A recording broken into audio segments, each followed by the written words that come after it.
আগেও ছিলেন, এখনো আছেন, ভবিষ্যতেও থাকবেন, তার শুরুও নাই শেষও নাই। আর তোমরা আল্লাহকে নিয়ে বাজে মন্তব্য করো। এ আল্লাহ ইচ্ছা করলে তোমাকে সৃষ্টি না করলে এই দুনিয়ার মুখ তুমি দেখতে পেতে না, ঠিক কিনা? আল্লাহ সম্পর্কে মন্তব্য করার এই দুঃসাহস কারো দেখানো উচিত? কি বলেন, উচিত? এই লোকটাকে ছেড়ে দেওয়া উচিত না কিছু করা উচিত? এর কি করা উচিত? আমার আল্লাহকে চুল পরিমাণ গালি দিলে এই জমিনের উপরে জীবন নিয়ে 1 সেকেন্ড বেঁচে থাকার অধিকার তার নাই, ঠিক কিনা? ধরে ধরে ফাঁসির কাস্তে ঝুলিয়ে দাও, তওবা করে ফিরে না আসা পর্যন্ত, ঠিক কিনা? সকলে পড়ুন, আউযু বিল্লাহি মিনাশ শাইতানির রাজীম। বিসমিল্লাহির রাহমানির রাহিম। ইকরা বিসমি রাব্বিকাল্লাযী খালাক খালাকাল ইনসানা মিন আলাক। ইকরা ওয়া রাব্বুকাল আকরাম আল্লাযী আল্লামা বিল কলম আল্লামাল ইনসানা মা লাম ইয়ালাম। وقال تعالى في سورة أخرى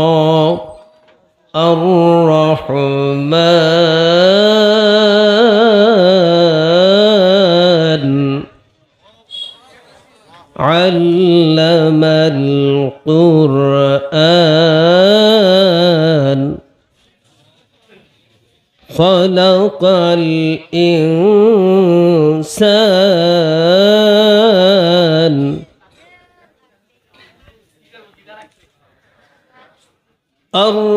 الرحمن علم القرآن خلق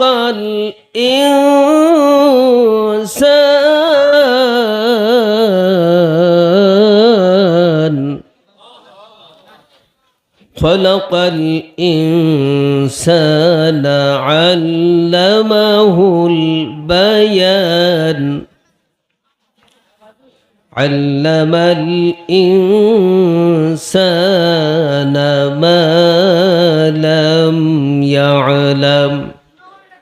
وقال تعالى في شان حبيبه مخبرا وآمرا إن الله وملائكته يصلون على النبي يا أيها الذين آمنوا صلوا عليه وسلموا تسليما. اللهم صل على سيدنا مولانا محمد وعلى آل سيدنا مولانا محمد. जोर शोर मोहब्बत अल्लाहुम्मा सल्ली अला सय्यिदिना मौलाना मुहम्मद व अला आलि सय्यिदिना मौलाना मुहम्मद. بلغ العلا بكماله كشف الدجى بجماله حسنت جميع خصاله صلوا عليه وآله उतर कर गार हिरा से सोए कौम आया और एक नुस्खे किमिया सथलाया बलगल उला बिकमालिही कशफत दुजा बिजमालिही हसनत जमीउ खिसालिही सल्लू अलैहि व आलिहि। ঢাকা জেলার অন্তর্গত আশুলিয়া থানায় জামগড়া গোরাট সংলগ্ন ফুলবাগান রোডে অবস্থিত আলম মডেল স্কুল অ্যান্ড মাদ্রাসার উদ্যোগে আয়োজিত প্রথম বার্ষিক ওয়াজ ও দোয়া মাহফিলের সম্মানিত সভাপতি সাহেব, মঞ্চে উপবিষ্ট হাজারাতে ওলামায়ে কেরাম, আজকের মাহফিলের সম্মানিত প্রধান অতিথি যিনি ইতিমধ্যেই আপনাদের সম্মুখে বক্তব্য রেখে বিদায় নিয়ে চলে গিয়েছেন, জনাব দেলোয়ার হোসেন সরকার। অনেক আগে থেকেই তার সঙ্গে একটা বন্ধুত্ব, বড় ভাইয়ের একটা সুসম্পর্ক আমার সাথে আগে থেকেই রয়েছে। অন্যান্য অতিথিবৃন্দ, সম্মানিত সুধী মণ্ডলী, পর্দার আড়ালে, সাউন্ডটা নষ্ট হয়ে গেছে, পর্দার আড়ালে পরম শ্রদ্ধা মা এবং বোনেরা, আমি আমার অন্তঃস্থল থেকে আপনাদের সকলকে জানাই ভক্তিমাখা সালাম। আসসালামু আলাইকুম ওয়া রাহমাতুল্লাহ। আজকের মাহফিলে আসতে পেরে আমরা খুশি না বেজার? তাহলে একটু আস্তে বলবেন আলহামদুলিল্লাহ। সাউন্ড তো আস্তের জায়গায় জোরো হয়ে গেল, তাহলে আরেকটু সাউন্ড দেন, আমরা বলি আলহামদুলিল্লাহ। আমাদেরকে আসার তৌফিক দিলেন কে? বসার তৌফিক দিলেন কে? কথা বলার শক্তি দিলেন কে? আমি ভূমিকা খুব লম্বা না করে অল্প সময়ের মধ্যে মূল আলোচনার কেন্দ্রবিন্দুতে ফিরে যাব। আপনারা শুরুতেই শুনতে পেরেছেন, আমি পবিত্র কোরআনে হাকিমের প্রথম যে আয়াত পৃথিবীতে নাজিল হলো এবং প্রথম যে শব্দ পৃথিবীতে নাজিল হলো, প্রথম যে হরফ পৃথিবীতে নাজিল হলো, সেই সূরা থেকে আমি প্রথম 5টি আয়াত তিলাওয়াত করেছি। এরপরে মহান আল্লাহ পাকের একটি বিশেষ নাম হচ্ছে, গুণবাচক নাম হচ্ছে আর রহমান। সূরা আর রহমান থেকে আমি কয়েকখানা আয়াতে কারিমা তিলাওয়াত করেছি। এই দুটো সূরার তেলাওয়াতকৃত আয়াতের আলোকে আমি কিছু কথা বলার চেষ্টা করব। বিমাশিয়াতিল্লাহ বিইজনিল্লাহ ওয়া মা তৌফিকি ইল্লা বিল্লাহ আলাইহি তাওয়াক্কালতু ওয়া ইলাইহি উনীব। আল্লাহ পাক যেন আমাদেরকে সে তৌফিক দেন, কবুল করেন। সবাই বলি আমিন। আরো জোরে বলি আমিন। আপনারা কি শুনতে রাজি? কোরআনে কারীম 6236 আয়াত সংবলিত এক মহা গ্রন্থ, অত্যন্ত মূল্যবান গ্রন্থ। সৃষ্টির সূচনা লগ্ন থেকে কিয়ামত পর্যন্ত এমন কোনো পুস্তক, এমন কোনো গ্রন্থ রচনা হয়নি আর কখনো হবেও না। এবং মানব জাতির জন্য এমন গ্রন্থ রচনা করা কখনো সম্ভব নয়। এটা কেবল সম্ভব কার দ্বারা? জোরে বলুন কার? এই কিতাবখানা কার কিতাব? আল্লাহর কিতাব। আল্লাহর দ্বারাই সম্ভব হয়েছে। এজন্য জিনেরাও এই কোরআন শুনে বলেছিল, ইন্না সামি'না কুরআনান আজাবা। আমরা এক আশ্চর্য কোরআন শুনতে পেলাম। যেটা বলেন না সুবহানাল্লাহ। একথা কারা বলেছে? জিনেরা বলেছে। আমরাও বলি কোরআন হচ্ছে পৃথিবীর সকল আশ্চর্যের মধ্যে শ্রেষ্ঠ আশ্চর্য। আর এই কোরআনে কারীম আল্লাহ পাক মানুষকে দিয়েছেন মানুষের ভাগ্য পরিবর্তন করার জন্য। আর এই মানুষের ভাগ্য পরিবর্তন করার জন্য সবার আগে যেটা দরকার সেটা হচ্ছে শিক্ষা। জোরে বলুন সেটা কি? জোরে সাউন্ড দিতে হবে, বলুন সেটা কি? শিক্ষা। Education is the backbone of a nation. শিক্ষা হচ্ছে জাতির মেরুদণ্ড। মেরুদণ্ডহীন প্রাণী কখনো মাথা উঁচু করে দাঁড়াতে পারে না। আপনারা কেঁচো দেখেছেন না? এটার মেরুদণ্ড নেই, এটা কখনো মাথা উঁচু করে সোজাসুজি দাঁড়াতে পারে না। মানুষের মেরুদণ্ড আছে, যেসব প্রাণীর মেরুদণ্ড আছে তারা সোজা হয়ে দাঁড়াতে পারে, বসতে পারে। সুতরাং যে মানুষকে আল্লাহ পাক সৃষ্টি করেছেন, এই মানুষ যাতে মেরুদণ্ড সোজা করে দাঁড়াতে পারে, এই পৃথিবীতে তারা নেতৃত্বের আসরে বসে পৃথিবীকে নেতৃত্ব দিতে পারে, সেই জন্য আগে মেরুদণ্ড সোজা করা দরকার। সেজন্য আল্লাহ পাক কোরআনটা শুরু করেছেন নামাজের কথা বলে নয়, রোজার কথা বলে নয়, হজের কথা বলে নয়, জাকাতের কথা বলে নয়, ব্যবসা বাণিজ্যের কথা বলে নয়, চাকরি, কৃষি, শিল্প এর কথা বলে নয়, রাজনীতি, সমাজনীতি, অর্থনীতির কথা বলে নয়। সবার প্রথমে আল্লাহ পাক যেই শব্দটা ব্যবহার করেছেন বুঝতে হবে পৃথিবীতে সবার আগে এটার গুরুত্ব সবচাইতে বেশি। জোরে বলো ঠিক না ঠিক?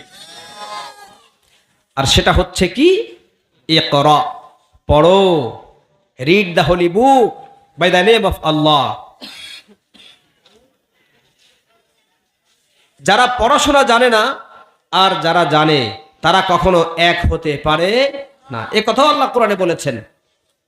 আল্লাহ পাক বলছেন, রাসূল আপনি বলুন, কুল হাল ইয়াস্তাউিল্লাযীনা ইয়া'লামুনা ওয়াল্লাযীনা লা ইয়া'লামুন। নবী আপনি বলুন, যারা জাননেওয়ালা আর যারা অজ্ঞান, যারা সজ্ঞান যারা অজ্ঞান, যারা জানে আর যারা জানে না, যারা শিক্ষিত আর যারা অশিক্ষিত তারা কি সমান হতে পারে? কি বলেন, পারে? পারে না। সেজন্য মানব জাতি হলো সকল সৃষ্টির মধ্যে সর্বশ্রেষ্ঠ। সর্বশ্রেষ্ঠ সৃষ্টি যাতে তার শ্রেষ্ঠত্বের মর্যাদা ধরে রাখতে পারে, সেজন্য তাদের জন্য প্রথম যেটা দরকার সেটাই হলো শিক্ষা। আর আল্লাহ পাক এই শিক্ষার কথাটাই সবার আগে নাজিল করে কোরআনকে শুরু করেছেন। সুবহানাল্লাহ। পড়ুন আমার সঙ্গে, বিসমিল্লাহির রাহমানির রহিম। ইকরা বিসমি রাব্বিকাল্লাযী খালাক, খালাকাল ইনসানা মিন আলাক।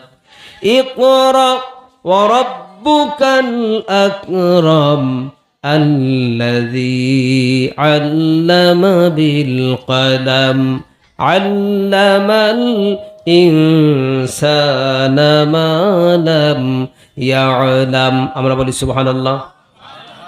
আল্লাহ রাব্বুল আলামিন শুরুতে নাজিল করলেন ইকরা, পড়ো, বিসমি নামের দ্বারা, আল্লাযী যিনি, খলাক তোমাদেরকে সৃষ্টি করেছেন। তাহলে পুরোটার অর্থ হলো পড়ো সেই স্রষ্টার নামে, পড়ো সেই রবের নামে যিনি তোমাদেরকে সৃষ্টি করেছেন। সৃষ্টি করেছেন কে? আস্তে সাউন্ড চলবে না। সৃষ্টি করেছেন কে? যে আল্লাহ পাক সৃষ্টি করেছেন তার নামে পড়ো। আলম মডেল স্কুল অ্যান্ড মাদ্রাসার যিনি পরিচালক তিনি কিন্তু আরবি লাইনে শিক্ষিত নন, তিনি একটা স্কুল করেছেন, তিনি স্কুল লাইনে লেখাপড়া করেছেন। শিক্ষার গুরুত্ব বুঝে তিনি স্কুলের লেখাপড়া শুরু করেছেন মানুষকে শিক্ষা দেওয়ার জন্য। এর এক পর্যায়ে এসে তিনি দেখলেন, আমি যে লাইনে পড়াশোনা করেছি সেই লাইনের স্কুল আমি খুলেছি, আসলে এই লাইনের মধ্যে শুধু দুনিয়ার জন্য শিক্ষাটা কাজে লাগবে, কিন্তু পরকালীন জীবন যে আছে সেটার জন্য শিক্ষাটা কাজে লাগবে না। অতএব তিনি প্রয়োজন অনুভব করে একটা মাদ্রাসা চালু করলেন, ঠিক কিনা? কাজটা ভালো হলো না খারাপ হলো? আমার একটা প্রস্তাব আছে এদেশের সরকারের প্রতি, সেই প্রস্তাব হতে পারে আপনাদেরও প্রস্তাব। দীর্ঘদিন ধরে আমার মনে চায় এই দেশের স্কুল কলেজ ইউনিভার্সিটির শিক্ষা ব্যবস্থা আর মাদ্রাসার শিক্ষা ব্যবস্থা সিলেবাসগুলো আলাদা আলাদা না রেখে এক মাদ্রাসার মধ্যে সব শিক্ষা ঢুকাইয়া দেওয়া দরকার, ঠিক কিনা? সব স্কুল বাদ, সব কলেজ ইউনিভার্সিটি বাদ, একবারে বক্তব্য থেকে শুরু হবে, মাস্টার ডিগ্রি পিএইচডি পর্যন্ত মাদ্রাসা শিক্ষাই চলবে, ঠিক কিনা? যদি এটা হয়, শিক্ষা ব্যবস্থাকে কলুষিত করার আর কোনো সাহস কেউ কোনোদিন পাবে না। শিক্ষা প্রতিষ্ঠানে বড় বড় ডিগ্রি নিয়ে তারা পৃথিবীর বিভিন্ন বড় বড় পদে বসে সমানে তারা হারাম খাচ্ছে, হালালের ধারে কাছেও নাই। এদেশে যারা সরকার ছিল এর আগে, তারা শিক্ষিত না মূর্খ? জোরে সাউন্ড দিবেন। তারা শিক্ষিত ছিল না মূর্খ? একজনের সঙ্গে আমার দেখা হয়ে গেল, বাংলাদেশ টেলিভিশনে আমার একটা প্রোগ্রাম ছিল, টিভি সেন্টারের ভিতরে প্রোগ্রাম রুমের বাহিরে আমি দাঁড়ানো, এর মধ্যে শুনতে পেলাম শিক্ষামন্ত্রী আসছে। শিক্ষামন্ত্রী ভদ্রলোককে আপনারা হয়তো চিনেন, সাবেক শিক্ষামন্ত্রী নুরুল ইসলাম নাহিদ। লোকেরা দুই পাশে দাঁড়িয়ে গেল, হ্যান্ডশেক করতেছে, করবর্ধন করছে। আমি ওনাকে দেখে আস্তে করে সাইড হয়ে বাইরে দাঁড়িয়ে গেলাম। আমি চিন্তা করলাম এই লোকের সাথে আমার হাত মেলানো সম্ভব না, কারণ এই লোকগুলো ইসলামী শিক্ষার অন্যতম দুশ্মন, কোরআনের দুশ্মন, ইসলামের দুশ্মন। এত বড় শিক্ষার চেয়ারে বসেও, এত বড় শিক্ষিত হয়েও তারা শিক্ষার সমস্ত মর্যাদাকে জলাঞ্জলি দিয়ে মানুষের বুকে তাজা রক্ত ঢেলে গুলি করে এই রাজপথকে রক্তাক্ত করেছিল, ঠিক কিনা? আজকে তারা আছে? তারা এখন কোথায় চলে গেল? দূরে চলে গেছে। দূরে চলে গিয়ে আবার কি বলতেছে? এই আসতেছি। কবে? 21 তারিখ, 22 তারিখ। 21-22 তারিখ আর আসা যাবে না।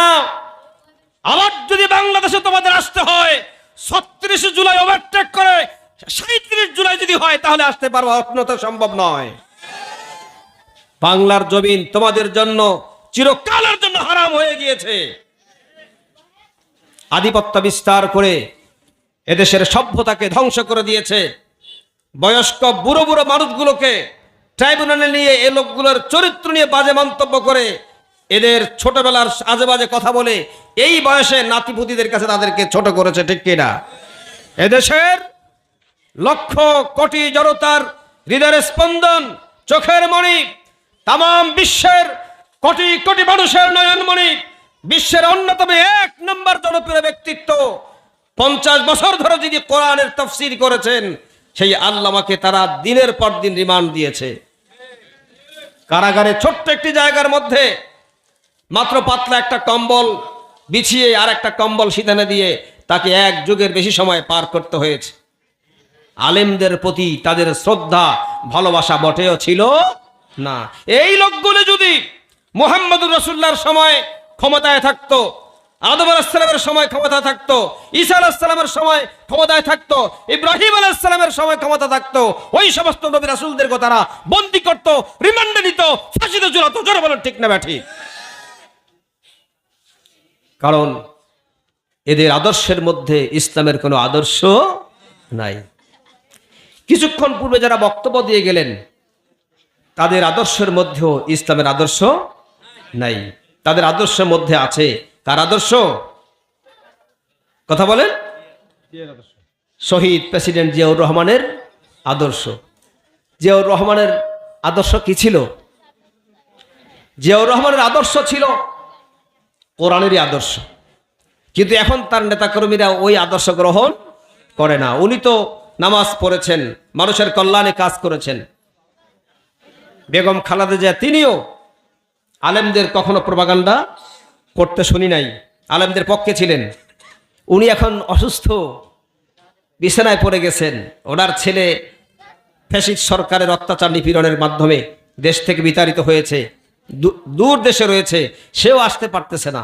মাঝখানে এই মা ছেলের এই দলীয় সমস্ত ক্ষমতাগুলো কুক্ষিগত করে তারা পার্শ্ববর্তী দেশ ভারতের সঙ্গে আতাত করে মিলেমিশে তারা নিজেরা শক্তিশালী হচ্ছে। মা পড়ে গেল বিছনায়, ছেলের হলো লন্ডনে। মাঝখানে তারা ওই পতিত ফ্যাসিস্ট সরকারের দোসর হয়ে আবার সেই ভারতের এজেন্ডা বাস্তবায়নের জন্য স্বপ্ন দেখছে। আমরা বলবো আপনারা সবাই ইসলামের সঙ্গে এক হয়ে যান, ঠিক কিনা? ইসলামের সঙ্গে এক হয়ে যান, ভিন্ন কোনো দলের দরকার নাই। এদেশে ওলামায়ে কেরামদের কতগুলো দল একত্রিত হয়েছে, আপনারা ওদের সাথে এসে সিট ভাগাভাগি করে একসাথে ক্ষমতা যান, ঠিক কিনা? কিন্তু দেশ চালান কোরআন দিয়ে। দেশ চালান কি দিয়ে? কোরআন দিয়ে। কোরআন ছাড়া অন্য কোনো ইজম, অন্য কোনো আদর্শ, অন্য কোনো তন্ত্রমন্ত্র দিয়ে এদেশের মানুষ আর শাসিত হতে চায় না, ঠিক কিনা? সেজন্য আল্লাহ রাব্বুল আলামিন মানব জাতিকে শ্রেষ্ঠত্বের মর্যাদা দেওয়ার জন্য, সাউন্ডটা ভালো লাগছে না তো, কি করছিস? আল্লাহ রাব্বুল আলামিন বুঝতে পারলেন মানুষের জন্য দরকার আর সবার আগে শিক্ষা। কারণ শিক্ষা যদি না থাকে মানুষ কিছুই করতে পারবে না। শিক্ষা ছাড়া মানুষের কোনো গতি নাই। শিক্ষা না থাকলে আপনি কোনো কাজই সুষ্ঠুরূপে করতে পারবেন না। যিনি প্রশিক্ষিত ব্যক্তি তার দ্বারা একটি কাজ সুন্দর হবে, আর যার কোনো প্রশিক্ষণ নাই তার দ্বারা কাজ কখনো সুন্দর হবে না। Practice make a perfect man. প্রশিক্ষণই দক্ষ মানুষ কর্মী তৈরি করতে পারে। সেজন্য আল্লাহ রাব্বুল আলামিন, আমি লম্বা করে ভূমিকা দিলে অনেক পুরো রাত পার হয়ে যাবে, এই আয়াতের আলোচনা শেষ হবে না, তাই আমি সংক্ষেপ করে বলছি। আল্লাহ পাক সেজন্য শুরুটা ধরলেন, কি ধরলেন? কোন সাবজেক্ট ধরলেন? পড়ো, শিখো, জানো। জোরে বলেন ঠিক না ঠিক? এই ছেলেরা একটা সাউন্ড দেবে না, খবরদার, ডিস্টার্ব হচ্ছে। তাহলে আমাদের প্রথম কি করতে হবে? পড়তে হবে, জানতে হবে, শিখতে হবে। সবাই একমত? আচ্ছা, এই জানাটা হবে কার নামে?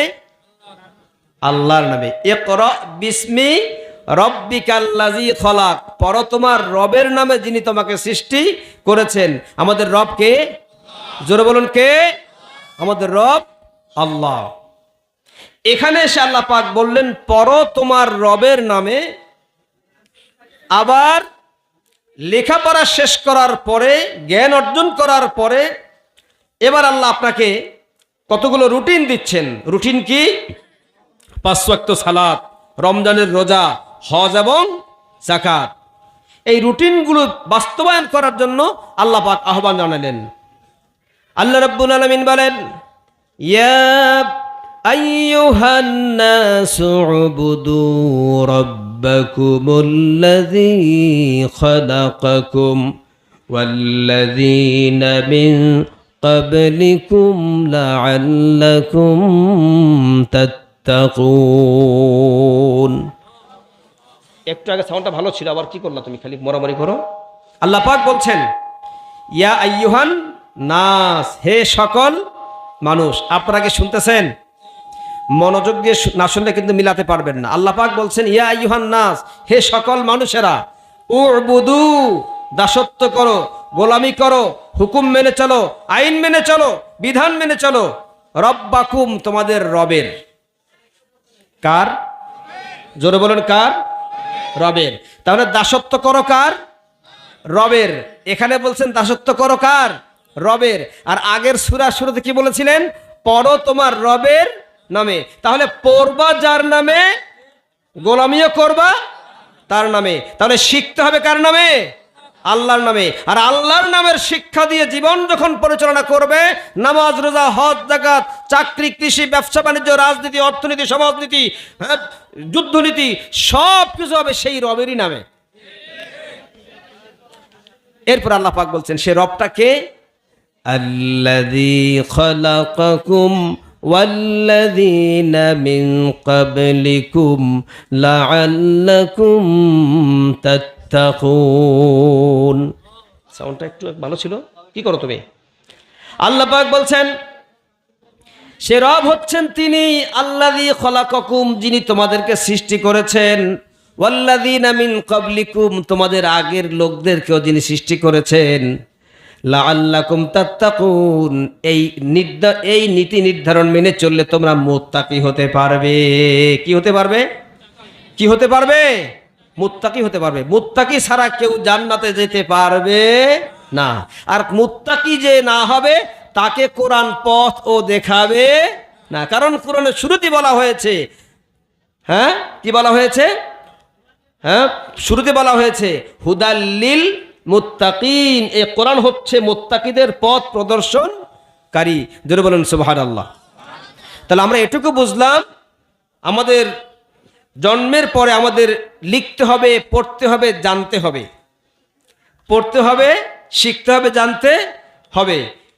যার নামে তিনি হচ্ছেন আমাদের রব, জানার পর ওই রবের হুকুম মতোই জীবনের সব কাজ পরিচালনা করতে হবে। এখন বলুন, স্কুল কলেজ ইউনিভার্সিটি পরিচালনা করব কার হুকুমে? জোরে বলেন না, জোরে বলতে হবে। কার হুকুমে? রাজনীতি করব কার হুকুমে? বিচার ব্যবস্থা কার হুকুমে?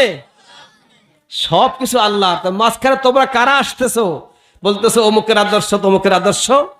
বিভিন্ন কথা বলে, বিভিন্ন লোভ দেখিয়ে জাতিকে কোরআন থেকে দূরে রেখে তোমরা 50টিরও বেশি বছর ধরে এদেশের কোটি কোটি মানুষকে ভুল পথে প্রচারিত করেছিল। ঠিক কিনা? তাই আল্লাহ সুবহানাহু ওয়া তাআলা যে কোরআন আমাদেরকে দিয়েছেন, সে কোরআনটা হলো পৃথিবীর সর্বশ্রেষ্ঠ কিতাব, সর্বশ্রেষ্ঠ বই। এমন বই পৃথিবীতে আর কোনোদিন আসবে না। এই কিতাব যখন প্রচার করা রাসূল শুরু করলেন, আরবের কিছু দুঃসাহসিক লিডার তারা কোরআন এবং রাসূল সম্পর্কে বাজে মন্তব্য করলো। তারা বলল, এ কোরআন তো মুহাম্মদের নিজের বানানো। বলেন নাউযুবিল্লাহ সাল্লাল্লাহু আলাইহি ওয়াসাল্লাম। আসলে কি কোরআন নবীজির বানানো ছিল? আল্লাহ রাব্বুল আলামিন বলেন, মা ইয়ানতিকু আনিল হাওয়া ইন হুয়া ইল্লা ওয়াহয়ুন ইউহা। আল্লাহ পাক বলেন, এ কোরআন মুহাম্মদ সাল্লাল্লাহু আলাইহি ওয়াসাল্লামের নিজস্ব বানানো কোনো কিতাব নয়। এ কোরআন হচ্ছে আমি আল্লাহ রাব্বুল আলামিনের পক্ষ থেকে ঐশী বাণী, ওহির বাণী। জোরে বলুন সুবহানাল্লাহ। The Quran was not the production of Muhammad সাল্লাল্লাহু আলাইহি ওয়াসাল্লাম own mind, but the book was reveal to him by Allah. এটা নবীর বানানো নয়, আমি আল্লাহ দিয়েছি। জোরে বলুন সুবহানাল্লাহ। আল্লাহ পাক তাদেরকে চ্যালেঞ্জ করে দিলেন, ইন কুনতুম ফি রাইবিম মিম্মা নাযালনা আলা আবদিনা ফাতু বিসূরাতিম মিন মিসলিহি ওয়াদউ শুহাদাআকুম মিন দুনিল্লাহি ইন কুনতুম সাদিকিন। তোমাদের যদি সন্দেহ হয় এই কিতাব সম্পর্কে, তাহলে পারলে তোমরা একটা সূরা বানায় দেখাও। তোমাদের দাবি যদি সত্যি হয় যে মুহাম্মদ এই পুরা কোরআনটাই নিজে বানিয়েছে, তোমরা পারলে একটা সূরা বানাও। ওরা সূরা তো দূরের কথা, ছোট্ট একটা সূরা। সে সূরার নাম কি? সূরা আল কাউসার। এটারও চ্যালেঞ্জ গ্রহণ করতে পারে নাই। লম্বা ইতিহাস। তারা কবি লাবিদকে ডাকলো, বললো তুমি একটা সূরা বানিয়ে দেখাও। বলছে আচ্ছা আমি চেষ্টা করছি। দিন যায়, রাত যায়, বছর যায়, খবর নাই। এরপরে যখন লাবিদকে ধরা হলো, জিজ্ঞেস করল লাবিদ কি অবস্থা? লাবিদ বলছে আমি তো বানাতে পারবো না, কারণ আমি চেষ্টা করে দেখেছি কোনো মানুষের দ্বারা এটা বানানো সম্ভব নয়। কারণ এটা কোনো মানুষের বানানো নয়, এটা আল্লাহর বাণী, মুহাম্মদ নিজের থেকে বানান নাই। তবে আমি একটা লাইন ওই সূরার সঙ্গে মিলিয়ে ছন্দে মিলিয়ে একটা লাইন আমি রচনা করতে পেরেছি।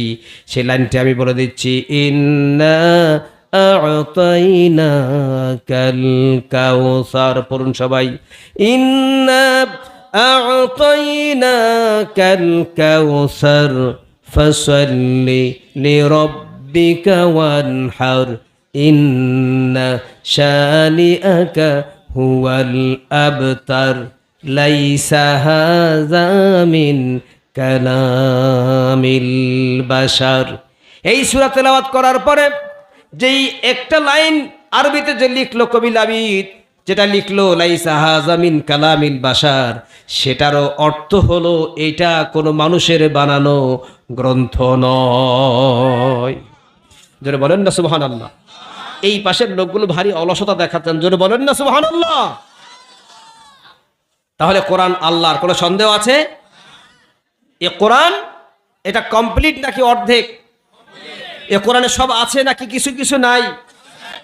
কিছু কিছু লোক আমাদের দেশে আছে, বিশেষ করে মানিকগঞ্জ, ধামরাই, কালামপুর এসব অঞ্চলে এরা বেশি বেশি বলে, কি বলে যে 30,000 জাহির 60,000 বাতিন। কত বড় স্পর্ধা! আল্লাহর গজব তোমাদের উপর পড়া শুরু হয়েছে, ঠিক কিনা? আল্লাহকে বলে আল্লাহর কথার আগাও নাই মাথাও নাই, নাউযুবিল্লাহি মিন যালিক। আচ্ছা, আল্লাহকে সেটা আগে চিনো, আল্লাহকে সেটা আগে জানো, তারপরে তার সম্পর্কে মন্তব্য করো। আল্লাহ তো তিনি যিনি ছিলেন, আছেন, থাকবেন। আদম আলাইহিস সালাম থেকে শুরু করে মুহাম্মদুর রাসূলুল্লাহ সাল্লাল্লাহু আলাইহি সাল্লাম পর্যন্ত সমস্ত মানব মণ্ডলীর ইতিহাস একদিন শেষ হয়ে যাবে। এই আসমান ভেঙে যাবে, জমিন ভেঙে চুরমার হয়ে যাবে, তারকা নক্ষত্ররাজি ভেঙে চুরমার হয়ে যাবে, হাসর হবে, বিচার হবে, মানুষ জান্নাতে যাবে, জাহান্নামে যাবে।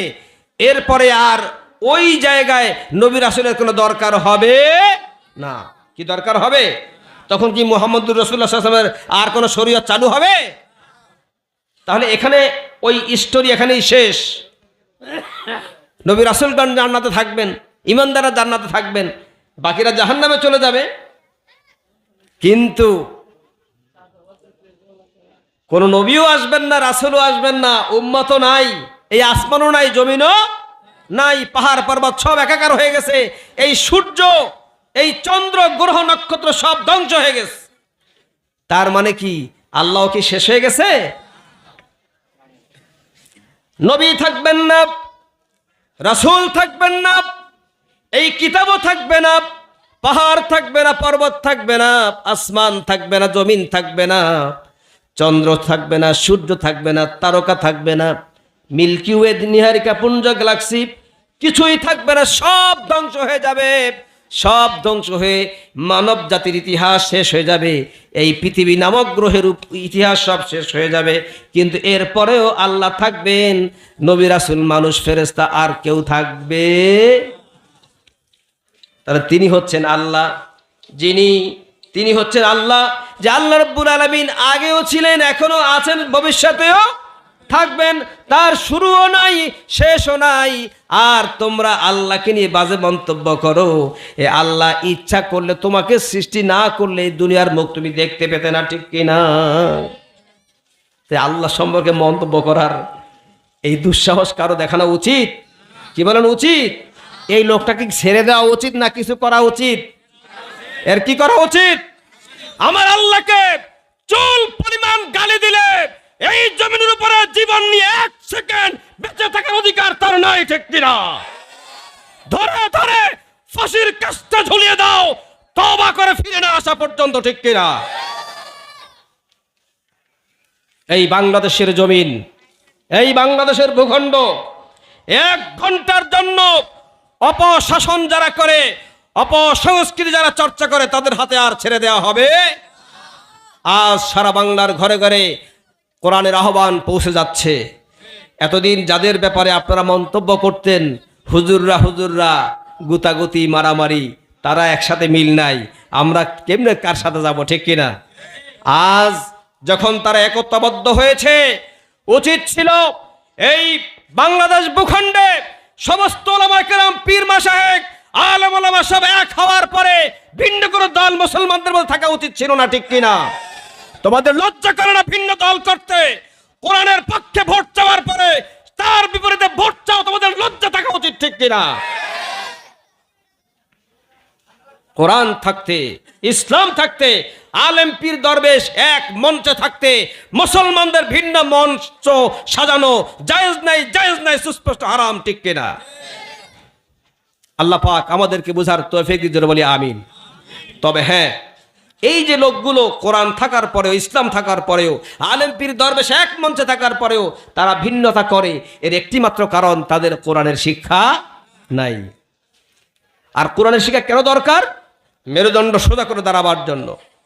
এই পৃথিবীতে যিনি কোরআনের প্রত্যেকটি আয়াত পৃষ্ঠা নম্বর উল্লেখ করে রেফারেন্স দেন, জেন্দাবেস্তার, Tripitaka, new testament of Bible, old testament of Bible, বিভিন্ন গীতা, রামায়ণ, মহাভারত, প্রত্যেকটা বই পুস্তকের পৃষ্ঠা নাম ধরে ধরে, অনুচ্ছেদ ধরে ধরে যিনি এক সামনে সামনে সরাসরি না দেখেই বলে দিতে পারেন, ওই লোকটি একমাত্র কোরআনের কারণেই সারা পৃথিবীতে সম্মানিত। ঠিক কিনা? ঠিক কিনা? সুতরাং আপনি আমি যদি কোরআনের পক্ষে চলে আসি, আমাদের সম্মান বৃদ্ধি করে দিবেন কে? আমার জোরে বলা, বৃদ্ধি করে দিবেন কে? সে কোরআনের পক্ষে থাকতে রাজি আছো সবাই? লিল্লাহে তাকবীর, লিল্লাহে তাকবীর, আলহামদুলিল্লাহ, হাত নামান।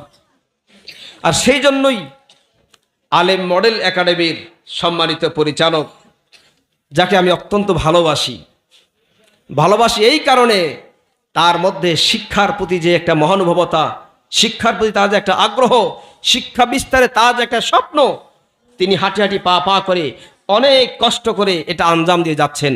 আল্লাহ পাক যেন তার এই মাদ্রাসা শিক্ষা প্রতিষ্ঠানকে আল্লাহ পাক কবুল করেন, বলি আমিন। এই মাদ্রাসা যেন এক সময় এই অঞ্চলে হেদায়েতের নূর আলো ছড়াতে পারে, আল্লাহ কবুল করে যেন, বলি আমিন। পাশাপাশি মাদ্রাসাতে শিক্ষক মণ্ডলী আছেন, শিক্ষিকা মণ্ডলী আছেন, যারা ছাত্র দিয়ে সহযোগিতা করলেন, সবার জন্য আল্লাহর কাছে দোয়া করি, আল্লাহ পাক তুমি সকলকে কবুল করে নাও। প্রিয় ভাই সব, আপনারা কি চলে যাবেন? আলোচনা কি চলবে? মাইকম্যান তো বোঝে না, একটু সাউন্ড দাও বাবা, যদি ডিস্টার্ব করো। এত সুন্দর গুরুত্বপূর্ণ কথাগুলো বলবো, আমি মূল আলোচনা এখনো যেতে পারিনি। তাহলে আমরা এটা বুঝলাম, পড়তে হবে কার নামে? আল্লাহর নামে। আর আমল করতে হবে কার নামে? আল্লাহর নামে। কোরআনে যখন সবই আছে, তাহলে কোরআনে মিছিল মিটিংও আছে। কোরআনে মিটিং নাই? আমি দেখাই দিব। কোরআনে মিটিং আছে না? কোরআনে মিছিল আছে না? কোরআনে স্লোগান আছে না? আল্লাহু আকবার। কোরআনে মিটিং আছে।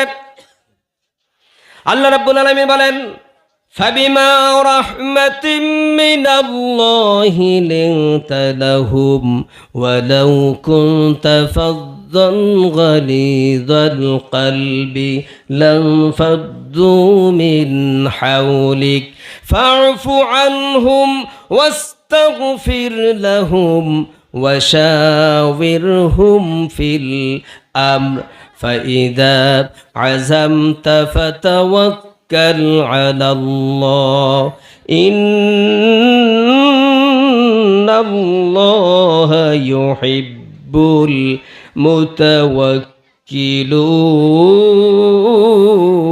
المتوكلون। এই যে আয়াত তেলাওয়াত করলাম, এর মধ্যে একটা শব্দ আছে, ওয়াশাউইরহুম ফিল আম, মোশাওয়ারা করো, পরামর্শ করো। পরামর্শ, মোশাওয়ারা কি মিটিং ছাড়া হয় নাকি? তাহলে মিটিং আছে না নাই কোরআনে? আছে না নাই কোরআনে? প্রিয় ভাই সব, আল্লাহ রাব্বুল আলামিন শুরু করলেন শিক্ষা দিয়ে। এই জন্য এই দেশে যদি ইসলামী সরকার প্রতিষ্ঠিত হয়, সবার আগে শিক্ষা ব্যবস্থাটাই কোরআন সুন্নাহ মোতাবেক তৈরি করবে ইনশাআল্লাহ। আল্লাহ কবুল করে বলি আমিন। আপনারা থাকবেন তো? যারা থাকবেন না দরকার নাই, যারা থাকবেন তার হাতটা দেখেন তো, আমাকে একটু দেখতে চাই। লিল্লাহে তাকবীর, হাত নামান। আপনারা এক একজন হবেন এক এক হাজার, হতে পারবেন না? বলবেন হুজুর এটা আবার কেমনে, আমার তো মোটর সাইকেল নাই, বিমান নাই, কেমনে কেমনে যাওয়া লাগবে না তো?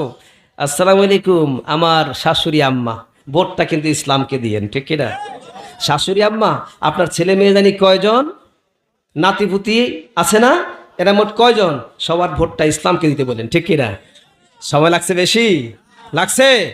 এই যে একটু চেষ্টা করলেন, আপনার একটু চেষ্টার কারণে যদি এই দেশে ইসলামের সরকার তৈরি হয়, কোরআনের সরকার তৈরি হয়, আর ওই সরকার বসে যদি শিক্ষা ব্যবস্থাটা ঠিক করে ফেলে, আর ওই শিক্ষা ব্যবস্থা ঠিক করার কারণে ওই শিক্ষায় শিক্ষিত হয়ে কোন একটি ছেলে যদি আমল করে, শিক্ষিত হয়, সমাজ থেকে সুন্দরভাবে পরিচালনা করে, কিয়ামত পর্যন্ত আপনার আমল নামায় সওয়াব পৌঁছতেই থাকবে।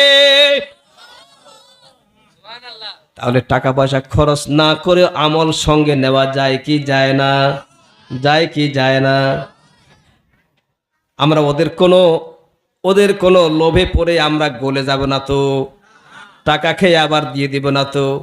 দেশে আইছে আবার ভোট কিনতে চাইবে দিয়া নোট, দেশে আইছে আবার ভোট কিনতে চাইবে দিয়া নোট, ওদের মিছে কথার জলে তোমরা যাইও না গলে, দেশে আইছে আবার ভোট। এইডা দিমু হেইডা দিমু কত কিছু যে দিব,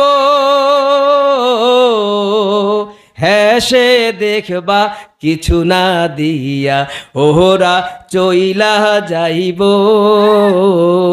ওহরা চইলা যাইব। ওরা কি চলে যায় নাই? কোথায় গেছে? কেউ গেছে দাদার বাড়ি, কেউ গেছে নানার বাড়ি, কেউ গেছে মামুর বাড়ি। এত ক্ষমতা তোমাদের! 21 সালে পেট ভরে না, 41 সাল থাকবে। 41 সাল হওয়ার পরে দেশে আর কেউ কথা বলার কিছুই থাকতো না। এদেশের কলা গাছ বলতো হ্যাঁ আপনি এস স্যার, এদেশের কচু গাছ বলতো আপনি এস স্যার, এদেশের মাটি বলতো আপনি এস স্যার। এত বিশাল ক্ষমতা। আল্লাহ পাক বলেন তুতিল মুলকা মান তাশাউ ওয়া তানজিউল মুলকা মিম্মান তাশাউ ওয়া তুইজ্জু মান তাশাউ ওয়া তুযিল্লু মান তাশাউ বিয়াদিকাল খায়র ইন্নাকা আলা কুল্লি শাইইন কাদির। ক্ষমতার মালিক কে? ক্ষমতার মালিক কে? না না, আমাদের কেউ কেউ বলেছিলেন ক্ষমতার মালিক জনগণ। আজকে যিনি বিছনায় পড়ে আছেন সম্মান করি, এদেশের মানুষ তাকে অনেক ভালোবাসে। তিনি কিন্তু অভদ্র ছিলেন না, অসামাজিক ছিলেন না, ইসলাম বিদ্বেষী ছিলেন। এগুলো তার ভালো গুণ। এই ভালো গুণের জন্য আল্লাহ তাকে মাফ করে দিক, আমরা দোয়া করি। এগুলো তার ভালো গুণ ছিল, কিন্তু তিনি, মানুষের তো ভুল হতে পারে, তিনি বলেছিলেন জনগণ সকল ক্ষমতার উৎস। এবার বলেন তো, দেশের সব জনগণ মিলে যদি আজরাইলকে ধরি, ওনার জানটা ফেরত দিয়ে যান, নিবি না? থাকবে তো। তাহলে সকল ক্ষমতার মালিক আসলে কে? আন্নাল কুওয়াতা লিল্লাহি জামিআ। সকল ক্ষমতার মালিক কে? আমার জোরে বলো, সকল ক্ষমতার মালিক কে?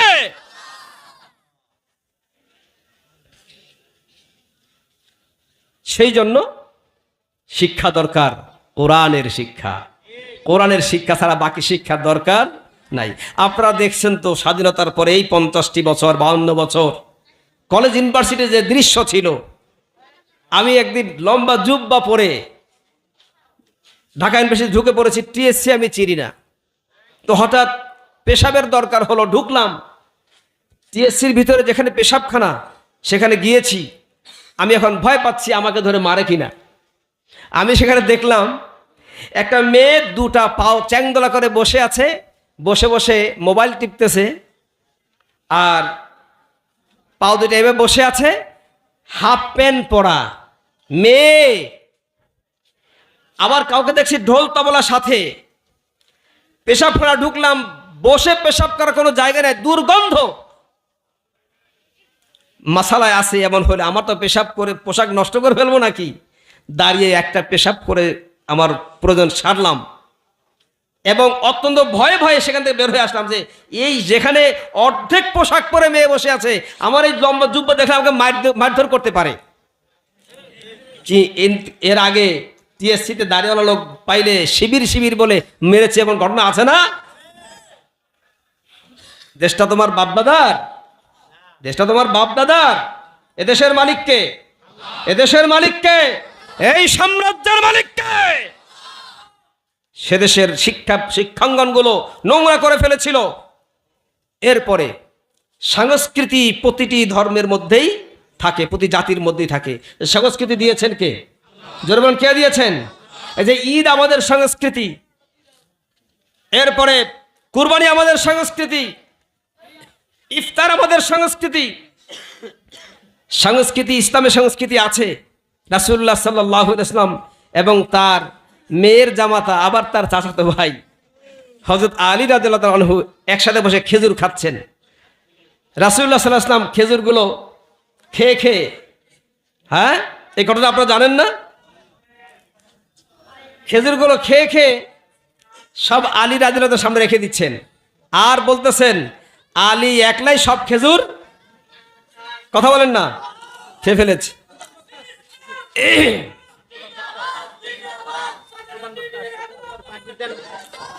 লিল্লাহে তাকবীর, লিল্লাহে তাকবীর। প্রধান বক্তার আগমন, জনাব মাওলানা ফখরুল আশিকির আগমন মাহফিল কমিটির পক্ষ থেকে। লিল্লাহে তাকবীর, লিল্লাহে তাকবীর। আলহামদুলিল্লাহ। আলেমদের সম্মানিত করলে আপনাদেরকে সম্মানিত করে দিবেন কে? যারা বলুন কে? আল্লাহ সুবহানাহু ওয়া তাআলা। প্রিয় ভাই সব, তো আমরা এটুকু অন্তত বুঝতে পেরেছি, শিক্ষা অর্জন করতে হবে কার নামে? আল্লাহর নামে। আর আমল ইবাদত কর্ম করতে হবে কার নামে? আল্লাহ রাব্বুল আলামিন বলেন, রব হচ্ছেন তিনি আল্লাযী খালাকাকুম ওয়াল্লাযীনা মিন ক্বাবলিকুম লাআল্লাকুম তাত্তাকুন। সুবহানাল্লাহ। তা আল্লাহ পাক বলছেন, ইকরা বিসমি রাব্বিকাল্লাযী খালাক। এবার শুনুন আল্লাহ পরবর্তীতে কি বলছেন, খালাকাল ইনসানা মিন আলাক। সৃষ্টি করেছেন তোমাদেরকে জমাট বাঁধা রক্ত থেকে। কে সৃষ্টি করেছেন? কথা বলুন, সৃষ্টি করেছেন কে? তাহলে আপনি আমি সবাই জমাট বাঁধা রক্ত ছিলাম। আল্লাহ ইচ্ছা করলে রক্তটাকে পচিয়ে দিয়ে মায়ের গর্ভ থেকে আপনাকে বের করে দিতে পারতেন। দুনিয়ার মুখ আমরা দেখতে পারতাম না। আবার সেই দুনিয়া এসে সে আল্লাহর দেওয়া বিধানের বিরুদ্ধে ভিন্ন বিধান সংবিধান রচনা করে মানুষদেরকে সেদিকে আহ্বান করছি, লজ্জাও করে না, ঠিক কিনা? আল্লাহ রাব্বুল আলামিন বলেন, ইকরা পড়ো রাব্বুকাল আকরাম। এই কিতাব তোমার রব সম্মানিত রবের পক্ষ থেকে। আল্লাযী আল্লামা বিল কলাম, যিনি শিক্ষা দিয়েছেন কলমের মাধ্যমে। কিসের মাধ্যমে? জোরে সাউন্ড করতে হবে, কিসের মাধ্যমে? কলমের মাধ্যমে শিক্ষা দিয়েছেন। কলমের মাধ্যমে শিক্ষা না হয়ে যদি শুধু মুখস্থ শিক্ষা হতো, তাহলে আজকের আউল বাউলদের কথাও জায়েজ হয়ে যেত, ঠিক কিনা? আউল বাউল ফাউলরা এখন যা কিছু বলে, ওলামায়ে কেরাম হুজুররা শুধুমাত্র 30,000 জানে, কোরআনে 30,000 জাহির, 60,000 বাতের, এটা আলেমরা জানে না, ওরা জানে। এটা একটা বেয়াদবি কি বেয়াদবি না? বেয়াদবি কি বেয়াদবি না? আমার সঙ্গে একবার বহস হলো বাউলদের এক দরবারে। আমি বললাম, তোমাদের এই মিথ্যা মুখস্থ বিদ্যা দিয়ে যদি ইসলাম আসতো, তাহলে পৃথিবী থেকে ইসলাম আরো বহু আগেই বিদায় হয়ে যেত। কারণ তোমার গুরু বলতো একরকম, আরেকজনের গুরু বলতো আরেক রকম, আরেকজনের পিসাব বলতো আরেক রকম, সব মানতে হতো, ঠিক কিনা? আর এগুলো দেখে বিধর্মীরা হাসাহাসি করতো, মৌলিক ইসলাম আর পৃথিবীতে টিকে থাকতো না। কিন্তু এই পৃথিবীতে ইসলাম থাকবে কি থাকবে না? কিয়ামত পর্যন্ত ইসলাম থাকবে, বিরুদ্ধচারণকারীরা থাকবে না, ফ্যাসিস্টরা থাকবে না। যারা কোরআনের সঙ্গে দুশমনি করবে, আল্লাহ শুধু তাদেরকে এমনি লাঞ্ছনার বিদায় দিবেন না, তাদের গোষ্ঠী শুদ্ধ, শিকড় শুদ্ধ উপরে দিল্লিতে ফেলে দিয়ে দেখিয়ে দিয়েছেন, ঠিক কিনা? আর যদি নতুন কোন ফ্যাসিস্ট দেশে তৈরি হওয়ার দূর স্বপ্ন দেখায়, আল্লাহ পাক শিকড় উপড়ে ফেলবেন, তোমরা পালাবারও জায়গা পাবে না, ঠিক কিনা? অতএব আসো কোরআনের দিকে, ইসলামের দিকে। কোরআনের পতাকা ময়দানে উড্ডীন থাকা অবস্থায় ভিন্ন কোন পতাকা তলে মুসলমানদের যাওয়া জায়েজ নাই, সুস্পষ্ট হারাম, হারাম, হারাম। আপনারা কি যাবেন? আপনারা কি যাবেন? আমাদের পতাকা একটাই, সেটা হচ্ছে কোরআনের পতাকা, ঠিক কিনা? ঠিক কিনা? আর এই কোরআনের পতাকা ধরবে তো তারাই যাদের শিক্ষা মাদ্রাসার সাথে থাকবে, যাদের সম্পর্ক মসজিদের সাথে থাকবে, যাদের সম্পর্ক আলেমদের সাথে থাকবে। এদেশে কিছু আলেম বিদ্বেষী লোক আছে, আজকে মিডিয়ার কল্যাণে অনেক কিছু হয় এদেশে, মিডিয়ার কল্যাণে অনেক কিছু হয়। মানুষ মিথ্যাকে সত্য, সত্যকে মিথ্যা বানাচ্ছে, ঠিক কিনা? মিথ্যা সাক্ষী দিচ্ছে, এখন আবার সাক্ষীরা বলতেছে আমাদেরকে জোর করে সাক্ষী বানিয়েছিল। এই সমস্ত অপকর্ম যারা করেছে, এদেশের 57 জন সেনা অফিসারের রক্তের হোলি খেলেছে। কষ্ট লেগেছে যখন একজন মেজর জেনারেল, একজন ব্রিগেডিয়ার, একজন লেফটেন্যান্ট কর্নেল, একজন ফুল কর্নেল, এদের লাশ আমরা যখন ড্রেনের মধ্যে পড়ে থাকতে দেখেছি। এই ভূখণ্ড যারা রক্ষা করার জন্য সবসময় চেষ্টা করেছে, তাদের লাশ দেখে আপনাদের কষ্ট লাগে নাই? 1 নম্বর কথা হলো, নির্বাচনের আগেই তাদের বিচার করা উচিত, ঠিক কিনা? দিল্লি নয়, আমেরিকা নয়, এই পৃথিবীর কোন 1 ইঞ্চি মাটিতে এই সন্ত্রাসীরা নিরাপদে থাকতে পারবে না। যেখানেই থাকুক ধরে এনে ফাঁসিতে ঝুলিয়ে মৃত্যুদণ্ড কার্যকর করতে হবে, ঠিক কিনা? আল্লাহ পাক আমাদেরকে এই জমিনে কোরআন থেকে আর যেন কেউ ছিঁড়ে নিতে না পারে, কোরআনের পক্ষে ঐক্যবদ্ধ হয়ে ইসলামকে সামনে এগিয়ে নেওয়ার জন্য আমাদের রক্তকে আল্লাহ কবুল করুক। জোরে বলি আমিন, আরো জোরে বলি আমিন। একটু জিকির করেন, লা ইলাহা ইল্লাল্লাহ, আরো জোরে লা ইলাহা ইল্লাল্লাহ, লা ইলাহা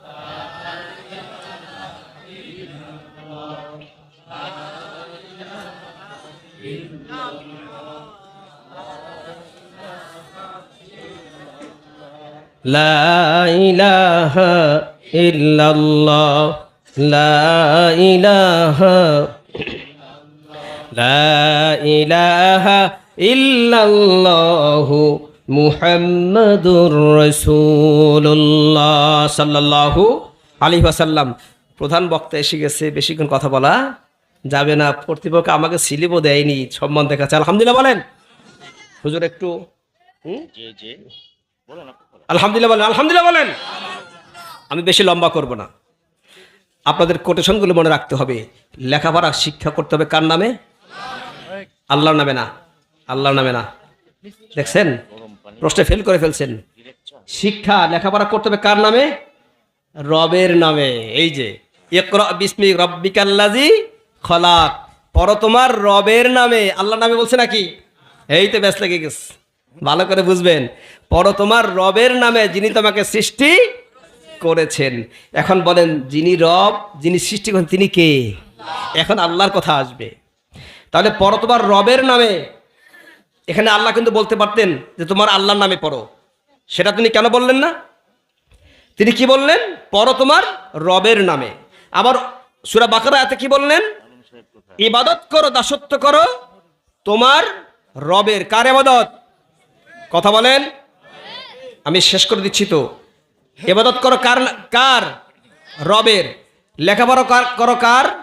রবের। ইবাদত করো রবের। আইন মেনে চলো রবের। রাজনীতি করো রবের। স্লোগান দাও রবের। এবার বলুন, এই রবটা কাদের রব? আল্লাহ রাব্বুল আলামিন বললেন, ইয়া আইয়ুহান নাসু উবুদু রাব্বাকুম আল্লাযী খালাকাকুম ওয়াল্লাযীনা মিন ক্বাবলিকুম লাআল্লাকুম তাত্তাকুন। আল্লাহ পাক বললেন, তোমরা দাসত্ব করো সেই রবের, যিনি তোমাদেরকে, তোমাদের পূর্ববর্তীদেরকে সৃষ্টি করেছেন। তাহলে সকলের স্রষ্টাকে আল্লাহ, সেই রবটাকে আল্লাহ। এখন আল্লাহ কি ব্যক্তিগত কারো একার না সবার? আল্লাহ পাক আয়াতের শুরুতে বলছেন, ইয়া আইয়ুহান নাস, হে বিশ্বের সর্বকালের সর্বযুগের সাদা কালো সব মানুষেরা। এখন বলুন যে হিন্দুরা কি মানুষ না মানুষের বাহিরে? আপনারা শুনতেছেন? আমি ফিনিশিং দিচ্ছি। তাহলে হিন্দুরাও কি মানুষ? বৌদ্ধরা, খ্রিস্টানরা, ইহুদিরা, মগ, মুরং, চাকমা, কুকি, মুসলমানরা সবাই মানুষ। তাহলে এই মানুষকে দাসত্ব করতে বলেছেন রবের। যে রব বলেছেন তিনি সকল মানুষকে ডেকেছেন। এই সকল মানুষের মধ্যে হিন্দু মুসলমান সবাই আছে। যেহেতু সবাই আছে, সেহেতু এ কোরআনটা শুধু মুসলমানদের জন্যই নয়, এ কোরআনটা শুধু মুসলমানদের কিতাব নয়, এই শুধু কোরআনটা শুধু মুসলমানদের একক ধর্মগ্রন্থ নয়, এ কোরআনটা হচ্ছে বিশ্বের সকল মানুষের ধর্মগ্রন্থ। ঠিক কিনা? কথা বুঝতে পেরেছেন? এই জন্যই বলেছি, আল্লাহ পাক বলছেন তোমরা শিখো রবের এবং কর্ম সম্পাদন করো কার নামে? রবের নামে। আর রব কাদের? সকল মানুষের। তাহলে এই কোরআন হিন্দু পড়বে, বৌদ্ধ পড়বে, খ্রিস্টান পড়বে, মুসলমান পড়বে, সবাই পড়বে। যখন সবাই কোরআন পড়বে, কোরআনের জ্ঞানে জ্ঞানান্বিত হবে, পুরো পৃথিবী আলোকে উদ্ভাসিত হবে। অন্যথায় এই পৃথিবীকে শান্তি শৃঙ্খলায় ফিরে আনা সম্ভব নয়। এই কোরআন তাহলে হিন্দুর জন্য এসেছে, কিন্তু আজকে হিন্দু হিংসা করে কোরআনে আগুন লাগিয়ে পুড়িয়ে দিচ্ছে। কারণ সে বুঝতে পারতেছে এটা আমার কিতাব না, এটা হলো মুসলমানদের। আমরা মুসলমানরাও বলতেছি মুসলমানদের ধর্মগ্রন্থের নাম কোরআন। কোরআনটা ছোট করে ফেলেছি, খাটো করে ফেলেছি। এ কোরআন সার্বজনীন, একক কারো সম্পদ নয়, সার্বজনীন, সকল জনের জন্য কোরআন। আমি যখন সিলেটে আমার প্রোগ্রামে এই বিষয়ে আলোচনা করেছিলাম, মাহফিল শেষ করার পরে আমি এক আপনার যিনি কারাগারের যিনি জেল সুপার, তার বাড়িতে আমি বিশ্রাম নিচ্ছিলাম। মাহফিলের পরে এক হিন্দু ভদ্রলোক চলে আসছে, একবারে স্যুট টাই পরা, খ্রিস্টানদের বেশ ধরে এসেছে। এসে আমাকে জড়া ধরলো, কোলাকুলি করলো এবং আরও প্রায় আধা ঘন্টা 1 ঘন্টা কথা বললো। মাহফিলের পরে তো কথা বলতে কষ্ট লাগে। বললো হুজুর, এরপরে বললো হুজুর আমি তো মুসলমান না, কিন্তু আমি বাড়িতে বসে আপনার সব আলোচনা শুনেছি, ভালো লেগেছে তাই এসেছি। এখনও মাঝে মধ্যে ফোন করে, এই পূজার সময় আমাকে ফোন দিয়ে বলতেছে হুজুর আমি তো মৌলভীবাজার যাচ্ছি, আপনার নামে একটা পূজা দিব। কথা বুঝতে পেরেছেন? বললাম ভাই আপনি কোরআনটা পড়ুন, বাংলাই পড়ুন আপনি, কারণ কোরআন তো শুধু আমাদের না, আপনাদেরও, সবার। যারা কোরআন ধরতেছে না, পড়তেছে না, তারা বঞ্চিত হচ্ছ, নিজেকে ঠকাচ্ছ। আসুন আমরা এই মেসেজটি সকলের কাছে পৌঁছে দেই। হিন্দু মুসলিম সমস্ত মানুষ নিয়ে আমাদের দেশ, সকল মানুষের কাছে আমরা কোরআনের বাণী পৌঁছে দেই। হিংসা বিদ্বেষ, হানাহানি, মারামারি, কাটাকাটি দূর করে এক আল্লাহর গোলাম হয়ে যাই। কুনু ইবাদাল্লাহি ইখওয়ানা, এই মন্ত্রে বিশ্বাসী হয়ে সব এক হয়ে যায় এবং কালেমা মুসলমান এক হয়ে আলেম পীর দরবেশ যা ঐক্যবদ্ধ হয়েছেন তাদের সঙ্গে এক ছাতার নিচে আমরা থাকবো ইনশাআল্লাহ। আল্লাহ পাক আমাদেরকে কবুল করতে বলি আমিন। পরিশেষে আমাকে কিছু কথা বলার জন্য, আজকে কোরআনের কথাগুলো বলার জন্য যিনি আমাকে এই সুযোগ করে দিলেন, আমি তার নাজাতের জন্য, তার মুক্তির জন্য আল্লাহর কাছে দোয়া করছি। তার দুনিয়াবি সমস্ত ভুল ভ্রান্তি মাফ করার জন্য দোয়া করছি, তার প্রতিষ্ঠানের জন্য দোয়া করছি। ছাত্রছাত্রী যারা আছে, শিক্ষক শিক্ষিকা, অভিভাবক যারা আছেন, এই মাদ্রাসা শুধু আলম সাহেবের একার মাদ্রাসা নয়, এই মাদ্রাসা এখন আপনাদের এলাকার সমস্ত মানুষের, ঠিক কিনা? এই মাদ্রাসা না হলে আজকে কোরআনের কথাগুলো আপনারা শুনতে পারতেন না। সময় যদি থাকতো আমরা আরো জ্ঞান গর্ব কথা বলার সুযোগ পেতাম। আল্লাহ পাক পরবর্তীতে কখনো সুযোগ হলে বাকি কথাগুলো বলার চেষ্টা করব। আল্লাহ আমাদের তৌফিক দিতে বলি আমিন। হাযা মা ইনদি ওয়াল ইলমু ইনদাল্লাহি আলাইহি।